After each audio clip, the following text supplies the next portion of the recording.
Good afternoon, everyone, and thank you so much, Angie, for that introduction. Happy International Women's Day. Let's engage in the chat and tell me one word that describes how you're feeling today on this Friday, maybe even three words just to describe how you're feeling on this amazing day. Being a first generation and conquering the unforeseen challenges that arise when breaking generational curses. For this topic, I want to not just focus on being a first gen in the aspect of academia. I also want to bring in those who are trailblazers. You're the first in your family to navigate a specific occupational space. Maybe you're the first entrepreneur. Maybe you're the first in your family to navigate a tech space. Or based off of how you choose to identify in all your intersections, you're the first in your family to say, you know what? I'm picking my career first. And just like me, I made the decision I don't want children. And that is such a foreign concept, right? As a woman, is how I identify.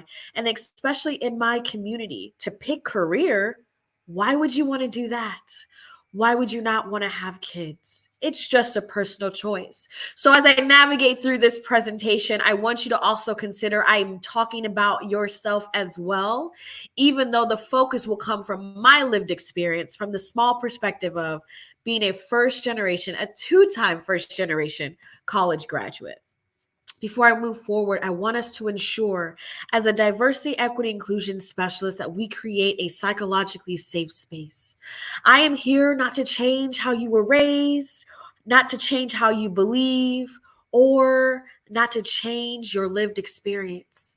But I encourage you to approach this conversation from a different lens and perspective, and understand that everyone that's sitting at this equitable table that we keep talking about has a different lived experience than you. So as I navigate through this conversation and we're all engaging in the chat, to understand that your perspective is valid and so is someone else's.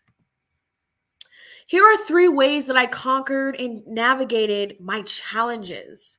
We glorify and glamorize being the first, being a trailblazer. We glorify and glamorize promotions, whether you're the first woman in a specific role, the first non-binary in a specific role, the first outwardly, whatever the case may be. We praise them. We cheer you on. You even have cake sometimes or a nice fancy plaque. But we do not talk about what comes with the weight, the baggage, the expectations that come with creating this pathway, being the first, being the trailblazer. You are the blueprint. So for me, as a two-time first generation graduate, my mental health was impacted. I don't know what it is about getting a secondary degree or being the first, but here I was in a university, in a school, after already experienced corporate America and came back. And I felt inadequate. I felt like I wasn't qualified because when I looked around this table, I was the only one who looked like me. I was the blueprint, but yet I was looking for my mentor. I couldn't call my big mama. So in my family being the first, I couldn't call my auntie. I couldn't call my uncle and say, Big Mama, when you were 25 navigating your secondary degree, what did it do? What did it feel like? What steps did you take? And how did you take care of your mental health? So this is what I was able to do. I was able to get monthly massages. One, getting massages eliminates stress within the body. I was so tense. I was also dealing with weight fluctuation. My hair also was falling out. I did this on purpose. But way back then in 2020, I believe, my hair started falling out. That is how stress attacked my body. So engage in the chat. How does stress attack your body? How have you navigated your challenges in the endeavor that you embarked in? So monthly massages was one, an accountability partner. I needed a safe space to go to. I needed a friend. I needed a person to call and say the things we ought not dare to say because we should be proud to be the first. We should be proud for that promotion. But they don't talk about what comes with being the first. And I was calling her and saying, friend, I want to quit. Today's the day I want to give up. I can't do this anymore because I'm searching and I'm looking for someone to tell me I've been there, Dejanay. Just keep pushing. So an accountability partner, they weren't there to problem solve. They were just there to say, close your laptop, go take a walk, go get your massage, schedule another massage. I love the good cry out method. So just cry it out. The other way that impacted me being a first generation of trailblazer, imposter syndrome and me were like peanut butter and jelly, salt and pepper, green eggs and ham. Imposter syndrome showed up in the working in two of the top tech companies and being the only one sometimes that looks like me on my team. I felt inadequate. Because when you don't see people who look like you in spaces that you aspire to be in, it can be hard to believe that you're qualified and equipped to be in a specific role, to be in a specific academia space, as well as my family. Being the first, I was looking around at my family and saying, nobody else has navigated this path. So maybe I'm weird. Maybe I'm different. Maybe I shouldn't pursue a different path because I've never seen anybody else done it. So what did I do internally in the corporate space? I found support groups. I found internal ERGs, employee research groups that I could relate to with other first generation graduates who I was able to identify with and ask them, how did they navigate their path? As well as therapy. So within the family space, I don't know about your family, I just can talk about mine. Going to therapy was still foreign. It's still taboo, and I'm 30 years old now. Going to therapy to seek psychological help, to help me remove whatever that imposter syndrome was in my body. I had to go back to my childhood. Why did I feel inadequate? Why did I feel like I had to work so hard to obtain something to where I was still the only one in the room? And last but not least, my faith. As an unapologetic, God-fearing woman, let me tell y'all what. My faith was tested in a way that had never been tested before. Why? Because I no longer had the environment to look at folks that I wanted to be like. This was all self. This was all about me. I was the blueprint. So I had to call capital G-O-D and I said, look, man, this is crazy. You want to pick me, but it's never been done before. So my prayer life had to increase. Now, if you are not a believer of capital G-O-D, that is absolutely okay. If you are a believer in energy, in crystals, a higher power, a higher source, I encourage you to tap into that in the moments where you want to give up, in the moments where you feel like you shouldn't be here. And the last thing that I was able to do was I had to trust. I had to trust that God put me in this place for a reason, to be a light in rooms full of darkness. I was called and I had to trust him that I was here to help other women, other non-binary individuals, and to look back and to be the representation I never had. So when the younger version of myself comes and says, Dejanay, I need your help. How did you do it? I can help them. I understand the power of visual representation.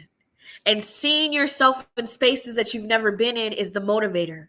So if you look at the top left on my screen in the blue chair, that was the first photo of me working at a Fortune 500 company and being the first in my family to work at a tech company.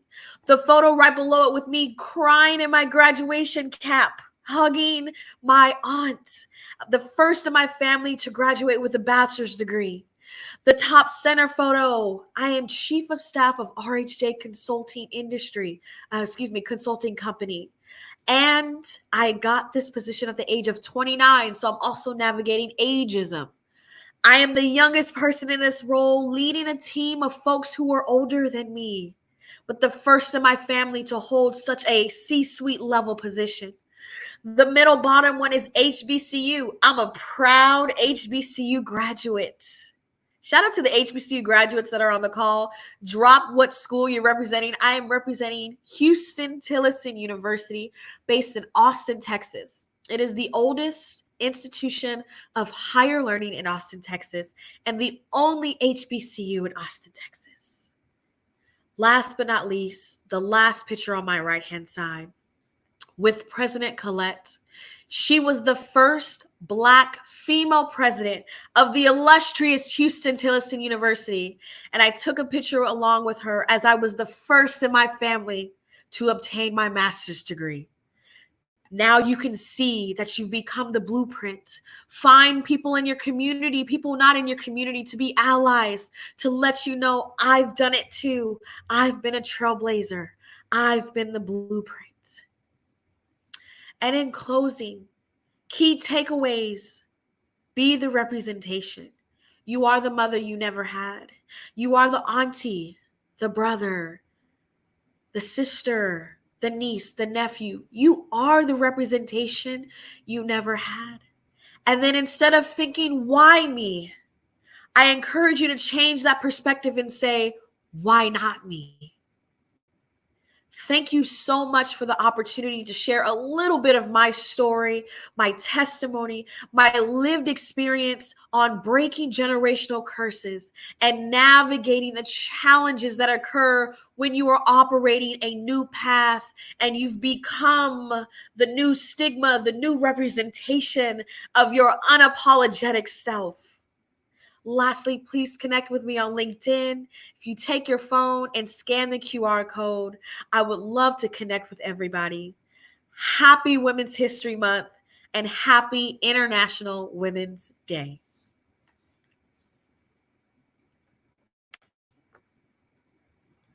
What opportunities and challenges have you seen hiring a tenured woman leader where Gen X candidates compete with a younger pool, millennials or Generation Z, that might not understand their first? How to align differences. Yeah. So I'm going to share my lived experience as being the youngest in leadership roles.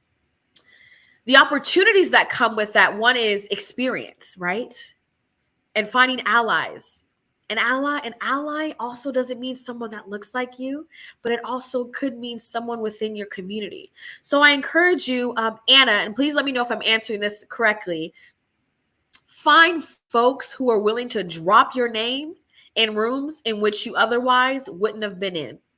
The reason why, also along with my faith, that I'm able to be a chief of staff in this position is because myself and a male ally, shout out to male allies, he saw that I had a large amount of transferable skills.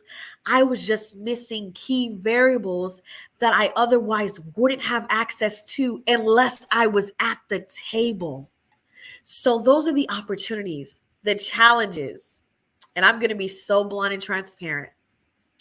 The challenges that occur by being the youngest is people not taking you seriously. People thinking that you are inadequate or you do not have the knowledge because of your age.